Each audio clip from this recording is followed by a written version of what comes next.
Kate, la duchesse de Cambridge et le prince William ont été félicités pour leur passion et leur intérêt réel pour la sensibilisation à la santé mentale. Le duc et la duchesse de Cambridge sont depuis longtemps des défenseurs de la sensibilisation à la santé mentale. En 2019, le prince William et Kate, aux côtés du prince Harry et de Meghan Markle, ont soutenu l'initiative Shout avec 3 millions de livres sterling de leur Royal Foundation. Le service de messagerie texte gratuit et anonyme met en relation les personnes qui traversent un moment difficile avec des bénévoles formés. Maintenant, un bénévole de Shout, Alexis Cotte, a rendu hommage au duc et à la duchesse de Cambridge et a déclaré qu'il avait un intérêt véritable et réel pour le sujet de la santé mentale. Écrivant sur Instagram, Alexis a déclaré « Ce que j'aimerais que les gens sachent à propos de Kate et William, c'est que leur souci pour cette cause est plus qu'une simple séance photo. Je les ai rencontrés et leur ai parlé de cette question 3 fois maintenant, lol, en plus de cette prise de contrôle sur Instagram qu'ils m'ont laissé faire sur leur page, et ils ont un intérêt sincère et réel pour le sujet, les défis et les causes. » Les éloges d'Alexis viennent après que l'organisme de bienfaisance a annoncé qu'il avait pris plus d'1 million de conversations avec des personnes traversant une période difficile.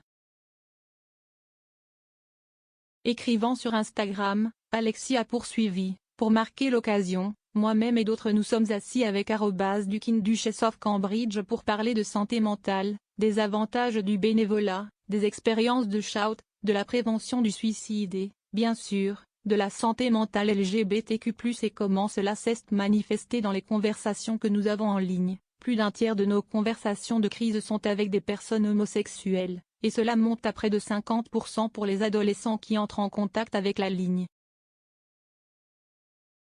En 2020, l'initiative Shout est devenue la première organisation à reprendre le compte Instagram officiel du duc et de la duchesse de Cambridge, hébergé par Alexis Cotte.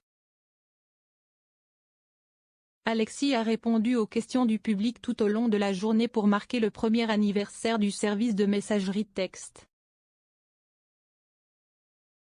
Lors d'un appel vidéo de groupe avec des volontaires, William a plaisanté, « C'est la première fois que nous faisons cela, donc c'est une grande responsabilité, Alexis.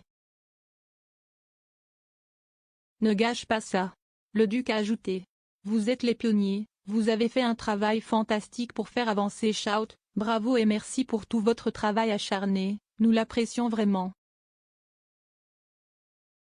Lors du lancement du service de messagerie texte au palais de Kensington en 2019, William a déclaré « C'est 60 000 moments où des personnes qui se sentaient effrayées et seules ont pu utiliser leur téléphone pour se connecter avec quelqu'un qui pouvait les soutenir. » La duchesse de Cambridge a ajouté « Ces dernières années, j'ai concentré une grande partie de mon travail sur l'importance de la prévention dans les premières années de la vie pour aider à éviter les problèmes plus tard dans la vie. Mais, malheureusement, pour tant d'entre eux, ils ont déjà atteint une situation de crise. »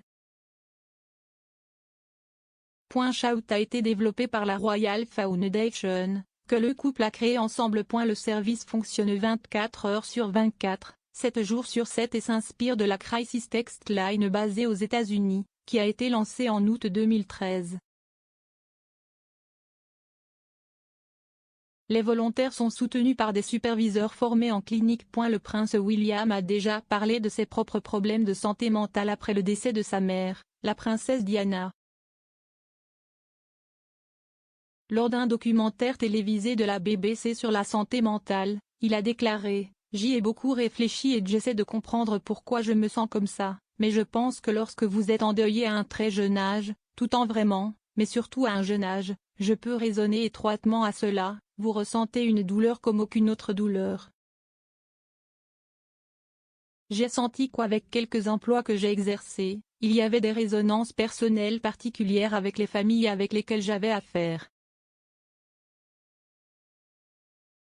Il a décrit à quel point l'aspect émotionnel d'être un pilote distingué en Air Ambulance était difficile, en particulier venant de l'armée où les sentiments ont tendance à être mis de côté.